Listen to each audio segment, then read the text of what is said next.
হঠাৎ করে এতগুলো জামা প্যান্ট নিয়ে বসেছি ভিজেতে, সেইভাবে তোমাদের সাথে সামনে শর্টসটা স্টার্ট করলাম।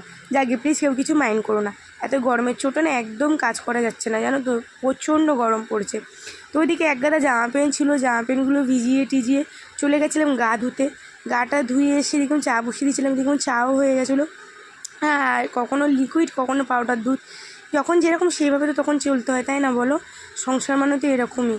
তো যাই হোক, পাউডার দুধটা দেখো যতই গুলো না কেমন পিরিয়ডটা মানে কেমন একটা থেকে যায়। যাই হোক, তো মা মেয়ে এক কাপ মানে এক গ্লাস, কেউ এক কাপ, আমি তো কাপে চা খাই। খেয়ে টেয়ে নিয়ে তো খুব ইচ্ছে হলো যে পরের দিন একটু পান্তা একটু ডাল বড়া এসব খাবো। তো ব্যাস মা বললো ঠিক আছে, তাহলে ঘরে যখন ডাল আছে তো ডালটাকে ভালো করে ধুয়ে ধাইয়ে জল দিয়ে আর বসিয়ে দিই। এদিকে দেখো এক কাণ্ড, আমার ছেলে এসে পিছন দিন আমাকে এমন ধাক্কা মেরেছে, আমার ডালটা হাত দিয়ে পড়ে গেছে।